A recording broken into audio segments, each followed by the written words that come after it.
자, 우선 부평구에 아파트 하나, 다세대 주택 두 개 이렇게 보유하고 네네. 계시고 하나는 대동 아파트, 그리고 하나는 북에 이동의 103-4번지 대원 빌라. 대원 빌라. 예. 네, 예. 그거는 청천동에 예. 예. 259-25번지, 24번지 예. 말씀 주신 거죠? 네네. 우선은 부평구로 좀 가서 이 지역 이야기를 좀 나눠봐야 될 것 같아요. 한 네네. 지역에 다 발개를 담아 두셨는데 투자 전략 한번 살펴보겠습니다. 소장님과 인사 먼저 나눠보세요. 네. 네, 안녕하세요. 예, 안녕하세요. 네, 반갑습니다. 반갑습니다. 네. 욕심쟁이시네. 세 개를 그냥 거의 같은 지역에 다 갖고 계시네요. 아니요, 여기 청천동은요, 저희 네. 아들 거예요. 아, 그러세요? 네. 연결된 이제 전화 연결된 김에 다 물어보시는 거군요. 네네. 잘하시는 거. 그러면 이제 어머니 자산 그 주택은 지금 대동 아파트, 네네. 대동 아파트하고 이쪽에 북계동에 있는 다세대 주택. 네, 원옥 빌라. 네. 요렇게가 이제 어머님 자산이고 우리 자녀분이 소유하고 계시는 게 여기 청천동에 네. 빌라를 갖고 계시는 거고. 네. 네. 일단은 청청동 빌라는 조금 마지막으로 짚어볼 거고요. 네네. 대동 아파트부터 순차적으로 한번 볼까요? 네네. 대동 아파트 요거 지금 4월 29일 날 사업 설명회 했잖아요. 네네, 했습니다. 참석하셨어요? 네. 뭐라 그러던가요? 저는 참석을 못 해봐가지고. 저는 들어도 잘 몰라가지고요. 아, 그래요? 일단 이슈는 그거였잖아요. 통합 재건축. 네네. 네, 통합 재건축이고 지금 단계가 네. 그러니까 여기가 지금 우길 아파트, 동아 아파트, 대동 아파트 또 하나가 뭐죠? 동아. 네, 네. 그렇게 해서 대진 아파트, 우길 예. 아파트 해서 쭉 해서 네 군데가 네네. 네 곳의 아파트가 이제 통폐합을 해서 통합 재건축을 하는 거거든요. 네네. 그렇게 진행을 해서 지금 단계는 예비 안전 진단은 통과를 했고요. 네네. 이제 정밀 안전 진단을 준비하고 있는데 사업 설명회를 4월 29일 날 했단 말이에요. 아마도 그 전에 어떤 이슈되는 상황은 저도 이제 체크를 했었기 때문에 네. 지금 신탁 방식으로 진행을 할 거면서 그 네. 속도를 어떻게 하면 좀 빨리 할까? 그다음에 용적률에 대한 부담 부분을 혹시 역세권 개발 방식에 대한 말이 나왔던가요? 사업 설명회일 때? 네. 그렇게 하면서 아마도 용적률에 대한 인센티브라든가 아니면 종상향 이런 쪽으로 해갖고 네. 지금 3종 일반 주거 지역에 제한돼 묶여 있는 300%의 용적률 자체를 조금 상향받아서 네. 사업성을 좀 담보할 수 있는 어떤 그런 방식을 한번 고민을 하면서 주민분들한테 얘기를 하셨을 것 같아요.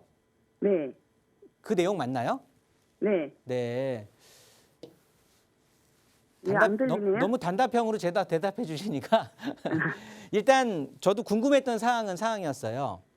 아, 제가 알아들어도요. 금방 남한테 말을 잘 못 옮겨요. 아, 네. 네. 잘 알겠고요. 문제는 제가 네. 하여튼 그런 식으로 해서 지금 주민들에 대한 동의도 굉장히 동의율도 좋고 하다라고 제가 얘기는 듣고 있고 입지적으로도 상당히 괜찮아요. 예. 여기 초역세권이잖아요. 7호선 굴포천역. 초역세권에 이제 신축 아파트 굉장히 대단지에 이제 신축 아파트가 들어서는 거거든요. 그렇게 된다 그러면 주변에 뭐 학군이라든가 뭐 마트, 뭐 대형 마트들도 있고 뭐 병원 하여튼 역세권 그러니까 교통에 대한 교통 입지도 괜찮고 전체적인 어떤 생활 환경도 굉장히 괜찮은 그런 신규 역세권의 대단지의 브랜드 아파트가 탄생을 하는 거예요. 예. 그런데 여기다가 학교를 하나 넣을까 생각하더라고요. 네. 학교는 다 이제 기부 체납식으로 해서 공공기여로 해갖고 이제 하려고 하는데 예. 일단 제가 염려되는 부분은 있어요. 이거는 시청자님께서 판단을 하셔야 되는 건데 네. 일단 이 네 곳의 아파트를 통합 재건축하는 것은 괜찮은데 네. 이 네 곳의 아파트 공이 다 예. 초소형이거든요. 네, 소영이에요. 네, 초소형에서 초소형. 요 아파트들로 이루어져 있는 거예요. 네. 가장 큰 게 21평인가 20평인가 그런데 예. 이러다 보니까 무슨 소리냐. 이 통합 재건축을 하게 되면 세대수가 거의 1800세대수가 넘어갈 거거든요. 예, 1816세대라고 하더라고요. 네, 그래서 1800세대가 넘어가는데 네. 용적률에 대한 인센티브를 지금 사업 설명을 해서 인센티브를 받는다고 해도 네. 그러니까 지금에 대한 300%로는 거의 사업성 안 나온다고 보고요. 네. 용적률에 대한 인센티브를 받는다고 하면 아마도 지금 살고 계시는 분들이 조합원 분들이 다 25평 내지는 34평까지 이렇게 좀 넓혀서 가고 싶어 할 거 아니에요. 새 아파트에. 네, 그렇죠. 당연하죠. 지금 16평, 15평 이런 데서 살기는 힘들거든요. 예. 그리고 이제 자산적인 가치도 25평, 34평이 5구제곱미터, 84제곱미터들이 훨씬 자산적인 가치도 좋고 시장에서의 거래도 훨씬 활발할 거거든요. 예. 그러면 당연히 조합원분들도 이 평형대를 가지고 싶어 하는데 대지 면적 대비 용적률을 300% 이상 받고 뭐 400% 가까이 받는다고 해도 네. 일반 분양분이 얼마 안 나올 것 같아요. 일반 분양분이요? 네, 조합원들에 대한 평형대는 네. 이렇게 다 늘려가는 거잖아요. 네. 지금 있는 분들이 다 초소형, 초초소형들이기 때문에 네. 그냥 우리가 흔히 말하는 국평이라고 하죠. 국민평형수인 그 84제곱미터, 그러니까 34평형들. 그거보다 작은 25평 아파트들로 조금씩 다 넓혀서 가려고 하는데 그거 정도만 해당이 될 것 같고 네. 일반 분양을 공모해서 그러니까 소위 말해서 남들한테 좀 팔아 먹어야 그 돈 가지고 네. 이익금 갖고 이익금이 남죠. 이익금을 가지고 우리 추가 이제 분담할 금액들을 먹어모 들어가는 거 아니겠어요? 네. 결론은 뭐냐면 용적률을 조금 늘린다고 해도 우리 네 곳이 다 공이할 수 있는 그러니까 평형대를 늘려갈 수 있는 그런 역할인 것이지 일반 분양분을 많이 일으키는 그런 거는 나올 것 같지가 않아서 네. 추가 분담금에 염려가 생기는 거예요. 거기 사실 말씀은 뭐 30평대로 하고 해서요. 네.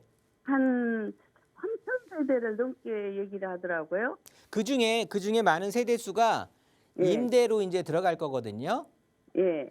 뭐 그렇게 하면서 이제 우리 일반 분양분이 나올 건데 네. 글쎄요. 그거는 뭐 나중에 좀 보는 거고요. 거기에 더해서 하나는 뭐냐면 인천의 지금 부동산 시장 현황을 말씀드려야 되는 거예요. 예. 그게 뭐냐면 이제 들었어요. 그거는 제가 여기 북예동에 있는 다세대 주택을 또 갖고 계셨다고 하잖아요. 네네. 이 북예동 다세대 주택을 예를 들면서 통합적으로 제가 설명을 드릴게요. 네. 이 북예동 빌라를 갖고 계시는 이 구역 자체가 예전에 3위 구역이잖아요. 예. 여기가 2009년인가요? 9년에 네. 지정이 됐었단 말이에요.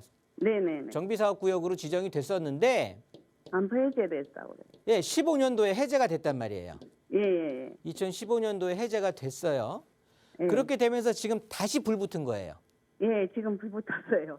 다시 불 붙은 건데 네. 저는 차라리 2009년에 그냥 해제하지 말고 했으면 얼마나 좋았을까라고 생각을 했던 사람 중에 하나였고 예. 그때 제가 2015년도에 이거 해제 어쩌고저쩌고 막 할 때 이거 하면 안 됩니다. 해제하지 마시고 그냥 이렇게 밀어붙이세요라고 제가 상담을 했던 기억이 있는데 어찌됐든 뭐 출구 전략으로 해서 해제가 됐단 말이에요. 그래서 다시 밀고 가는데 지금 시점이 예. 사업성은 나올 것 같긴 한데 예. 왜냐하면 여기가 단독주택이 엄청 많았던 곳이었었어요. 네, 많아요. 네, 엄청 많았었는데 이때 구역 지정 이때 재개발되니 어쩌니 막 이렇게 하면서 이게 해제가 됐단 말이에요. 네. 그래서 2009년에 지정되면서 밀고 들어왔을 때는 괜찮았는데 네. 이게 2015년도에 해제되고 나서부터 단독주택이 부셔지면서 다세대 주택으로 아, 네. 지분 쪼개기 엄청 했습니다. 네. 여기 신축 빌라들 엄청 들어갔어요. 네. 물론 노후도가 훼손될 정도까지 들어가지는 않았는데 네. 집주인 조합원 한 명에서 최소 16명으로 쪼개진 거야. 아, 예. 이해되시죠? 네네. 그러니까 조합원 숫자 하나에서 16개의 조합원이 생겨버리니까 그게 한 곳이 아니라 굉장히 여러 곳들이 그렇게 생겨버렸거든요. 네. 그래서 사업성은 더 나빠진 거고 예. 두 번째로 보게 되면 인천의 지금 부동산 시장 현황이란 말이에요. 네. 인천 같은 경우가 지금 2015년부터 네. 계속해서 특히나 2017년도겠네. 2017년도부터 해서 2025년까지 네. 계속해서 추가 공급이에요. 적정 물량을 훨씬 넘어서는 추가 공급이 계속해서 이어지는 거야, 인천이. 네. 2025년까지. 네네. 특히나 올해는 거의 4배 숫자, 4배. 우리가 적정이 10,000세대라고 치면 인천에 10,000세대가 해마다 지어지면 그냥 소모가 사악되면서 잘 운영이 될 건데 얘네들이 40,000세대가 들어간다는 소리예요. 아, 그러면 네. 나머지 30,000세대는 잉여가 되는 거잖아요. 네. 그 정도로 계속해서 초과 공급이 어떤 한 해에 끝나는 게 아니라 2017년부터 계속 들어가는 거. 앞으로 8년, 그러니까 8년간 이어지는 거지. 앞으로도 2025년 동안 계속 이어질 거고요. 그렇다고 2026년에 끝나는 게 아니고 2026년 말쯤 되면 또 계양 테크노밸리니 새로 또 신도시가 대장이니 막 이런 데가 주변에 막 생길 거거든요. 네. 그럼 계양에만 해도 또 18,000세대들이 막 들어가고 그렇게 될 거란 말이에요. 네. 그러면 계속 인천은 공급이 이어진다라고 보시면 되는 거예요. 네. 그래서 시기적으로 좋지가 않은 것 같아. 네. 그래서 무슨 소리냐면 지금 이제 정밀 안전 진단 신청하고 사업을 이렇게 진행을 한다라고 하지만 대동 아파트 같은 경우도 네. 그리고 이 부흥초등학교 옆에 있는 329 옛날에 329구역이라고 불렸던 지금 다시 그 재개발을 추진하고 있는 이 지역도 다 한꺼번에 보면 네. 굉장히 장기적으로 진행이 될 것 같아요. 아, 예. 엄청 시간이 소요될 거예요. 왜냐하면 다시 부동산 경기가 살아나고 그래야 분양이 잘 될 거 아니겠어요? 네네. 그래야 사업이 추진이 될 거거든요. 네. 그렇게 되기 전에는 인천에 대한 초과 공급된 물량들이 어느 정도 해소가 돼야 되겠죠. 네네. 그래서 그 기간 다 기다리고 시간 기다리게 되면 상당한 기간이 소요될 것 같다라는 소리예요. 만 10년 기다려겠네. 10년 넘게 걸릴 것 같으니까 네. 마음 푸근하게 잡수고 그냥 기다리시려면 기다리시는 거고 그렇지 않으면 한 번쯤은 다시 한번 재공략하는 그런 생각을 네. 하시기 바라시고요. 네. 그러니까 한 번쯤은 정리하고 다르게 포트폴리오를 짜도 괜찮다는 소리예요. 네. 청천동에 있는 빌라는 네. 크게 말씀드릴 게 없어요. 네. 그냥 이 상태 그대로인 거야. 지금까지 왔던 상황 그대로 이어질 거거든요. 네네. 그러니까 별다른 부동산에 대한 어떤 특장점을 제가 꼽아드릴 수가 없다고. 아, 예. 역세권 범위에 들어오긴 하는데 부평구청 역세권 권역에 들어오긴 네네. 하는데 네. 우리 빌라가 있는 곳보다 앞에 있는 곳들이 먼저 어떻게 되는지를 봐야 돼요. 예. 그러니까 자녀분의 청천동에 있는 빌라는 바라볼 게 앞으로 역세권 개발뿐이 없다고. 그걸 바라보고 한 건데. 그런데 역세권 개발을 바라볼 건데 그 앞에 우리 빌라는 조금 떼뚱하게 떨어져 있는 거예요.